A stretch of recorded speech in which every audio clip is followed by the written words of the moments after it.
All right, welcome to Witchpolice Radio. One of the things that's happened this year, as everyone knows, is we've been stuck inside with the pandemic for 2 years now almost, and just dealing with a bunch of crap that has prevented shows from happening, and prevented a lot of bands from sort of getting together to even rehearse or record or anything like that. But things are hopefully easing now. It seems like shows are happening, records are being released, things like that. So I have a return guest on the show. You've been on a bunch of times over the years, and I think you were actually one of the first guests we ever had when we started having guests, like in 2013 or something. So it's always great to talk to you. Glad to have you back on. I think the best way to start this off is if you want to introduce yourself and maybe give a bit of background about what you do in the city musically. Yeah, sweet, Sam. Thanks for having me. Yeah, I'm JD Ormond, and I write music for a couple of bands. One is Ultra Mega, my first and original, my bae, basically. My original bae. Been writing music as Ultra Mega for almost 20 years now. Wow. Yeah, we've been a band in various incarnations for almost that amount of time. We take big, long hiatuses in between shows and rehearsals and hangouts, but yeah, what started as a two-piece with me and my childhood friend Ben Jones, now is I guess a six-piece that consists of 3 guitar players, a keyboardist, a saxophonist, a drummer. Cool. So we're a whole different beast now. Well, that's kind of what I wanted to ask you, actually, is just that, because it seems like every time I hear of some new Ultra Mega thing happening, the lineup's tweaked a bit, and you're kind of the constant, right? It's you and then whoever you happen to be working with at the time. Yeah, Ultra Mega is basically like the I guess the vessel for a certain type of musical expression that I go for. I mean, probably like it's the title I use for most of my own material. Yeah, and like it seems to just, I don't know, I just kind of want to release my material under that moniker, whether it be like even like this record we're putting out, it was just basically mostly just me tracking it with a friend, but inviting people in just to kind of like add some swass, but it's like very low key. It wasn't a band thing. It was just like an opportunity to kind of hang out and make some stuff with a friend, with Jesse Reimer, local, I guess, recording engineer friend of mine, Cool. At his place in Wolseley. But you know, I still think it's got an Ultra Mega kind of vibe, or whatever. That, yeah, I don't know. Well, what is that? What does that mean? I mean, like, based on your previous recordings, right, and having seen you live, like probably the first time, pretty early on, I think I know what the Ultra Mega vibe is. But then listening to the new single you have off this new record, it's a little different. I mean, and every time it's a little bit different. Is there a way to define what the Ultra Mega vibe is, or is it just whatever you happen to be putting out there at the time? Yeah, I guess it's like, I don't know. I just think it's it has elements of just kind of it's just vaguely an alternative band that just, you know, it goes in many directions as long as it kind of feels I don't know, kind of like strange, I would say, you know, overarchingly kind of like has elements of like kind of weird. It's definitely weird, and it's become a little bit weirder as time goes on. I guess we all just get more kind of strange in our older age, and we're willing to just be, I don't know, just a little more I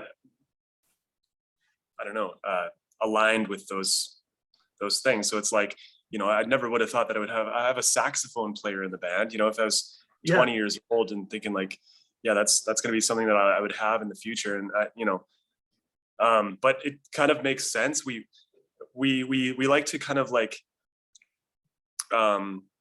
interpret our music, you know, when we form again, and which we are now, we usually have this kind of like secondary kind of visual idea of what we're trying to do. And often it's like, you know, whether it be like psychedelic lawn bowling, geriatric music. Right. It was like somehow that made sense to us as we were like crafting some of this material. It's like, oh, it's just like senior citizens on acid lawn bowling.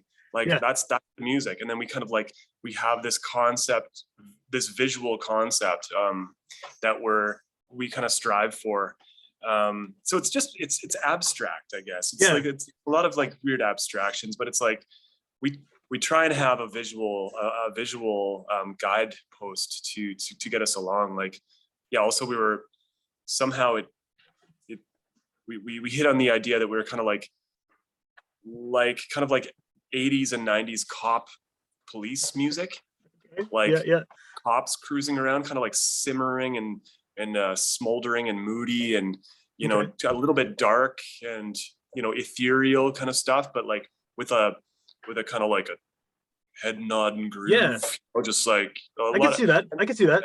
I like you know, I've always liked hip hop and country music and, you know, alternative music like Nirvana and like groove heavy stuff, but like lyrically definitely wants to, Ultra Mega is also like about pushing into some strange territory and expressing that. So it's like I feel like this record right now has a lot of that, and it's anyhow. So well, that weirdness though, like you mentioned, that always comes across as being genuine. It doesn't seem forced. Like the weirdness seems like kind of the natural expression of whatever it is you are thinking about when you're writing the songs. I know a lot of people can seem weird and quirky in an attempt to sound like something, but I don't get that with yours. It just seems like this is kind of the authentic expression, and it ends up being sort of weird, but it works.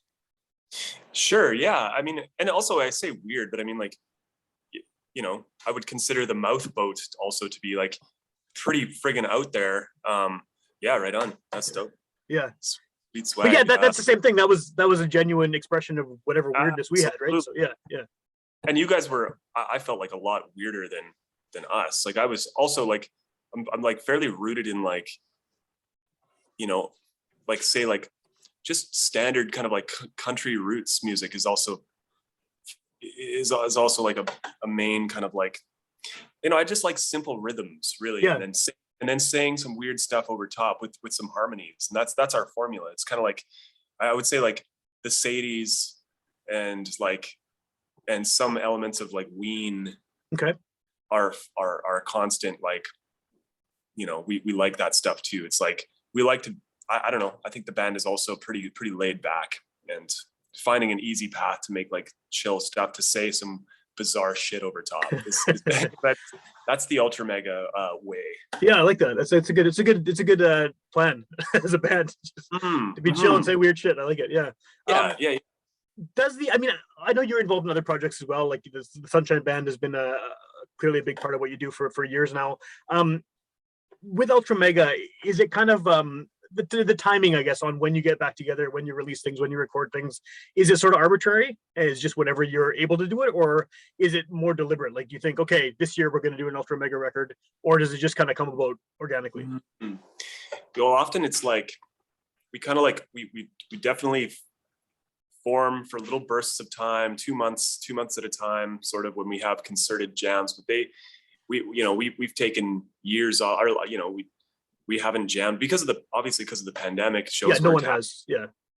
I don't know. I guess I just kind of wait for the appropriate, you know, maybe event or situation to pop up. Like I'm right now, I'm kind of like big into just doing things for and with friends and family. So like just little things for, like we played my mom's 70th birthday party in front of her house last year. That's awesome.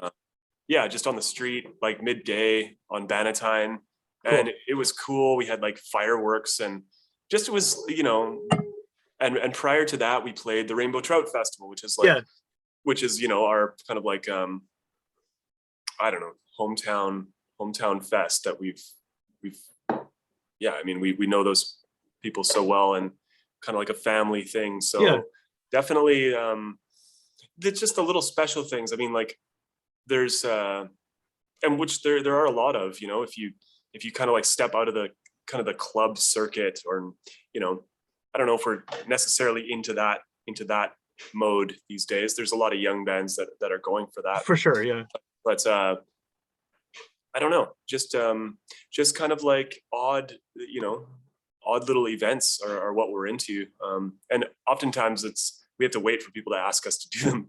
Yeah, we're not yeah. we're not putting those on ourselves. So like, but like snow dance, like out in Falcon Ridge was always a nice time to play. We could give ourselves enough time to curate some new vibe, which always takes a bit of time with the band, because you know, the concepts are always a little bit out there, and you know, it always takes some time to massage ourselves into this collective understanding about what's going on, and especially with like 6 different players, you know, 6 different vibes and energies. It's like we've got to like learn how to be cohesive and get to a common thread, because really, like, if we don't do that, then it can be a disaster, you know, like, Yeah, sure. it just doesn't make any sense what we're doing. It takes a bit of time for us to make sense with it. So it's like, yeah. Well, that's a good place to be though, right? Is where you're not going to be playing every week necessarily. You're waiting for the shows that fit right and feel right, and you have a crowd that's going to be receptive to you because it is friends and family and that kind of vibe. So it's kind of a better position to be in than, oh shit, we have to play a show every weekend at some bar and hope people get it, right? Yeah, absolutely. I mean, I think those are very good things to do as a band, just to get comfortable playing and getting better as a band. I mean, like, sure, we like, I don't think we've necessarily improved, you know, in many years as a band.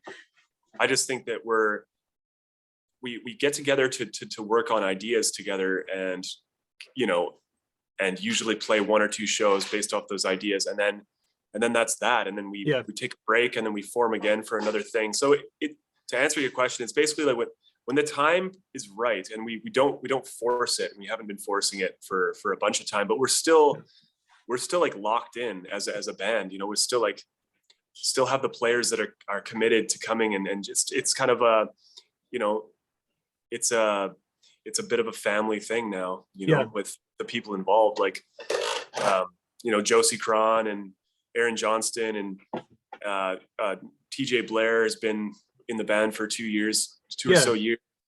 We've got Dan Morose on sax, and my friend Rich Bolton on bass. It's just like people who've been playing together for a while, and you know, it's pretty sweet to be in the energy of all these friends that are like, you know, it's an excuse to hang out, and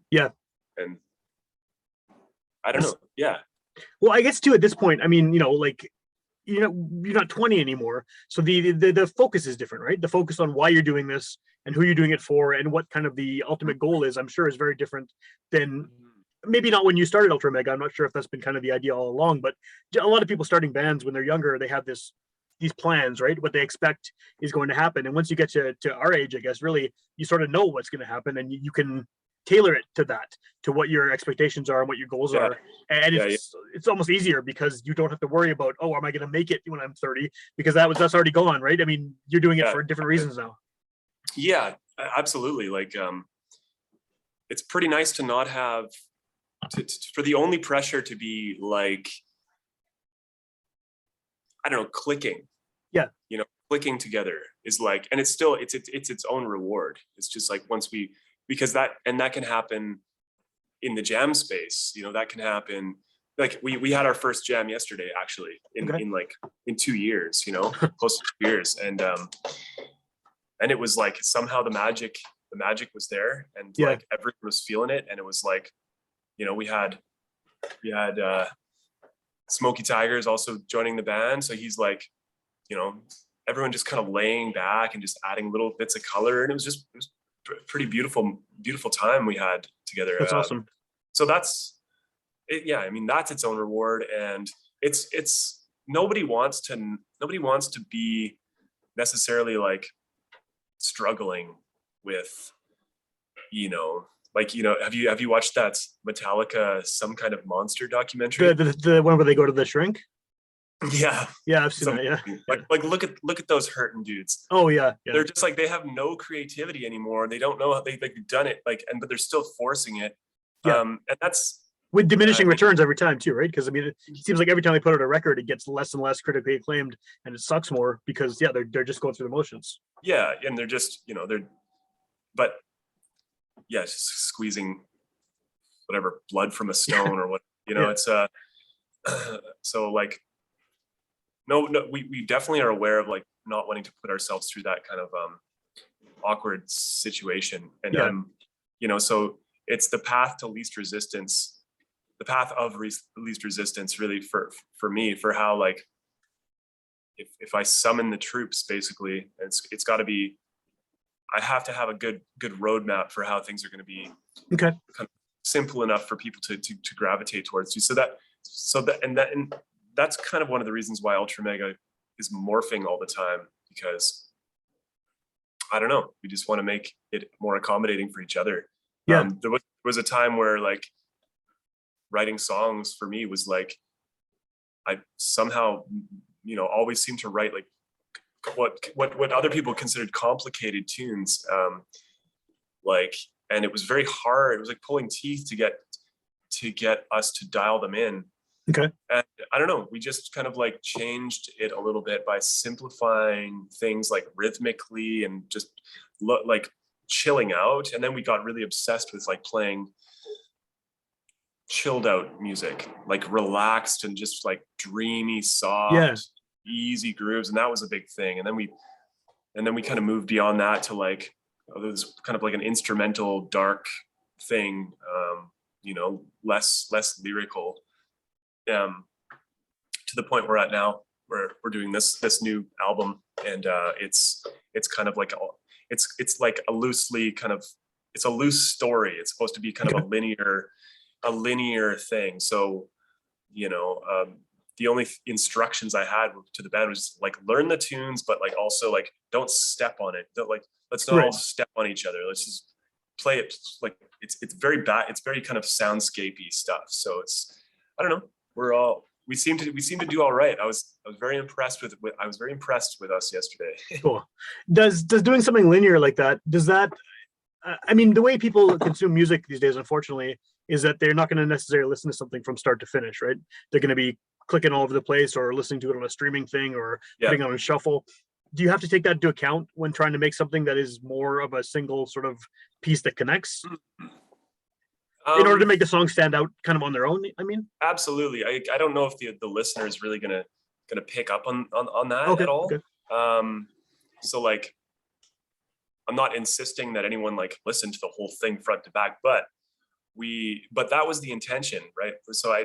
So what it was is that I had these little kind of soundscapey groove things that I just wanted to use as a musical layer for which I could put interviews and conversations with people at the Sunshine House over Oh, top cool. of. Okay. Yeah. So it was just like, okay, very simple, a very simple thing. Like, I just have these, yeah, and so I would, what had happened is that I recorded them, and then I brought people into the Sunshine House to have just chat. So I just got 2 microphones and I sat, similar to how we're, whatever, your format, for just an opening conversation, but just very open-ended. So I'd just be like, hey, how's it going? Like, what's up? What did you do today? Oh yeah. What did you eat downstairs? Oh yeah. Like that? Spaghetti? You like spaghetti? What do you like? What's your favorite food? And then I'd get people kind of talking, and then just chopped. Basically, I took those conversations and I chopped them up. Okay. And I would just like take words and like run, and it was just fun. It was super sweet. But I like suck at recording. And so like there was so much clipping and shit going on. And I was like, I can't release this, but it's a good concept and whatever. So I took the idea to my friend Jesse Reimer, and who has a little home studio. And I was like, let's do this again. Let's just redo this whole thing. Okay. So we retracked the music, and then it was just like, I kind of like started digging the music a lot more, because it was like we were actually like focusing on it a little more, and it made me kind of like want to do something a little different, a little more I just wanted to tell my own story, really. Okay. You know, it was less about other people. It was just like, I'll tell a story, you know? So I just used it to, and then the story itself was very hard to understand, but I was like, I kind of loosely wanted to base it on a walk from Okay. in my neighborhood, like a neighborhood walk where like almost in real time to the music. And like, so the album starts and it's like, you know, the first line is a warm sun greets me as I step out my back door. And that's meant to be in real time, me, Okay. exactly what I see as I walk, you know, to the music. And then the next song comes and I'm walking up Sargent. And then, you know, I meet someone and that, you know, that kind of thing. Yeah.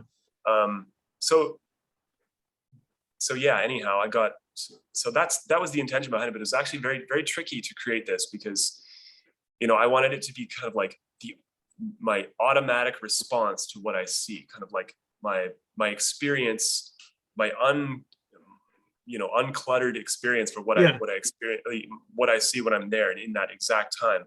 So I was just taking these walks and trying to like, you know, I must have looked like kind of a nut because I'd just be like standing in the street, kind of like trying to absorb where I was and just kind of find the exact, you know, feelings as I received them, or exactly what I felt, exactly what I saw.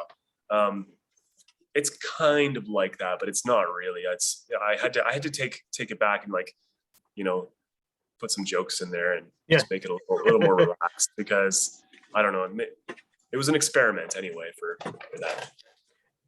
One of the things well, first of all, actually, before I go on to the next question I had for you, do you, when you're doing that, like, were you actually taking notes or anything, like, to look extra weird? Or were you, Absolutely. I was taking notes. I was like, you know, I would walk and I'd look at the ground. I'd, you know, notice something. And then, you know, I'd be like, you know, I really wanted it to be exactly like I'm outside of the Zuki Memorial on, you know, Agnes and Sargent. Like I'm in the parking lot of Safeway now. Like, you know, there's 3 cars around me and one had, you know, I look into the window of one of them and like, you know, I come around the backside of Royal Bank and then I'm heading towards XQ's lounge on Sargent, going in. So it's like, yeah, I mean, real time. I took many walks. Like I'd walk downtown, I'd walk through the West End, I'd walk, you know, up to Garbage Hill. Yeah. I'd go into the industrial area behind Garbage Hill and just kind of like, this was like, I had, you know, I guess I had nothing better to do. I was on Serb. Shut down and I was taking walks. There was not much else going on. And they were some super trippy times. Downtown was so dead. The West End was so dead and quiet. It was like ghost town. It was, but it was like this, it had this weird cosmic sparkly energy about it. Like the buildings just like radiated with character and the sun was so bright and like, you know, the shadows up the buildings it was quite trippy. So I'd totally get lost in thought and kind of like, yeah, I'm trying to pull some inspiration out of the environment. So really the album is kind of like it's a bit of an ode. It's like an ode to the West End and to like where I was at last year. And so that's what that is. We may have talked about this before, I know, because I know you've been on the show a bunch of times, but I really like that kind of specificity in music, even if it's somewhere I don't recognize. Like, I mean, Wu-Tang is great for this, where they're talking about, you know, specific stuff in Staten Island, and I've never been there. I don't know what any of it is, but you kind of get the image of what it is, even if you're not from there.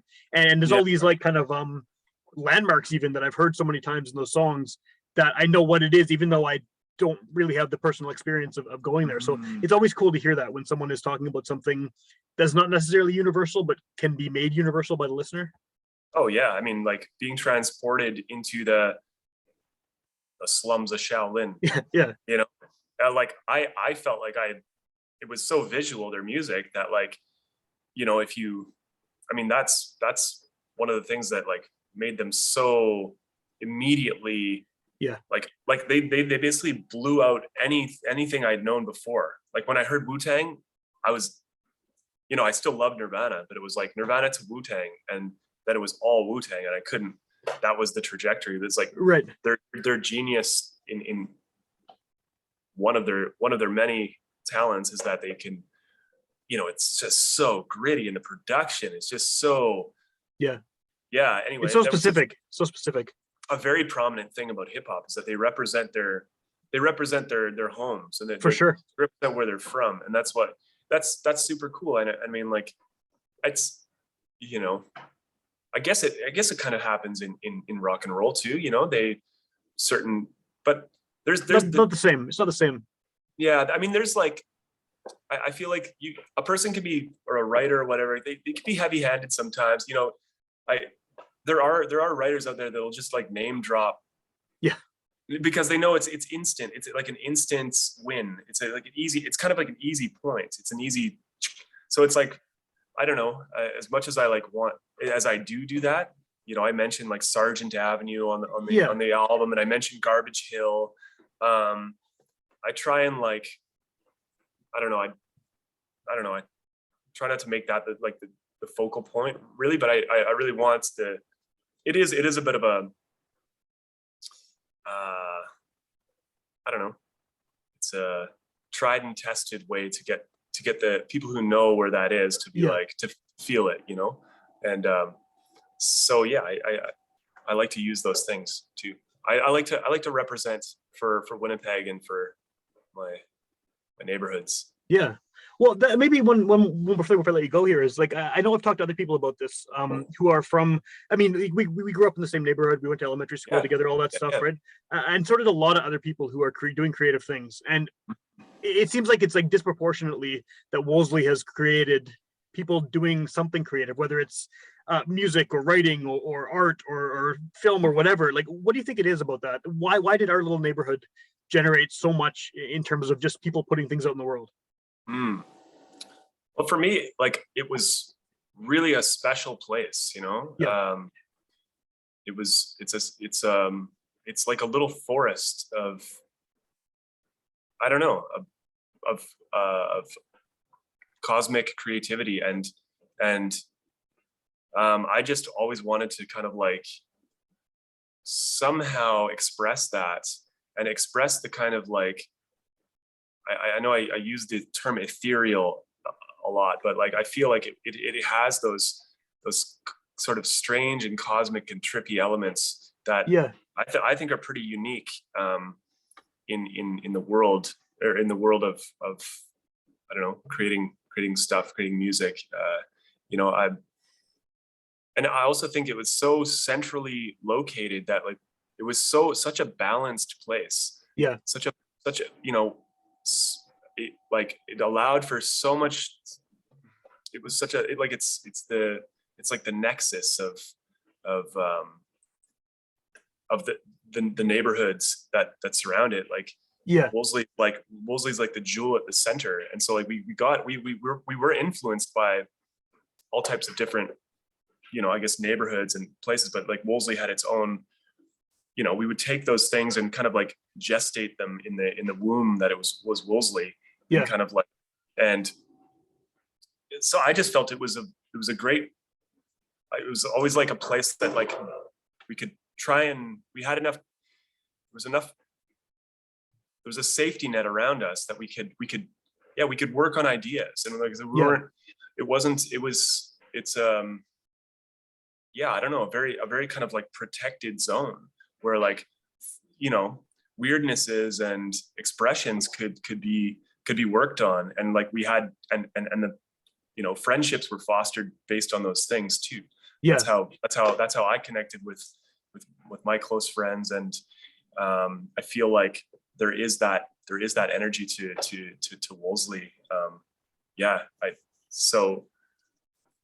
That's a really good answer. That's a better answer than I heard from a lot of other people, actually, because I always try to figure it out. I mean, I feel the same way for sure. It's like we're in this little enclave that is connected to all these bigger areas and more kind of active areas, and there's this quiet, sleepy little community that we kind of drew from everywhere, and had almost seems like we had time to create in Wolseley, because it wasn't as it was busy, obviously, like anywhere else, but it seemed like it was this quiet little corner where there was time to do this stuff, and you weren't in the middle of the hustle and bustle that was right next door in all these directions in these different neighborhoods.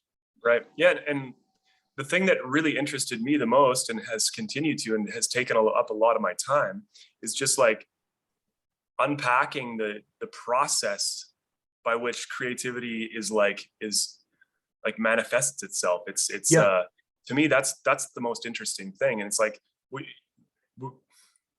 weren't bombarded with, like, again, it's sheltered and protected, so like we weren't bombarded with things that might distract you or sort of corrupt that purity of it's a it's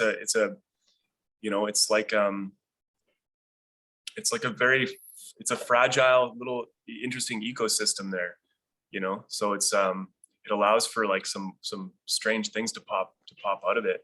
And that was like, that's also like where Ultra Mega comes from. Like very much, It's very much Wolseley. It's a Wolseley thing. It's like, it's sleepy, it's dreamy, it's kind of trippy, it's kind of a little bit, humorous. Yeah. It's tongue in cheek. It's all that stuff that's kind of like, you have to like, that stuff is only communicated in subtleties. It's you can't really be too like ham-fisted with those elements. They have to be like sprinkled in very delicately to make for it to make any sense. For sure. That takes a lot of time. I really like that explanation, actually. It makes complete sense to me. So the good thing about this being a podcast is someone could hear it the day after it comes out, or they could hear it like a year from now.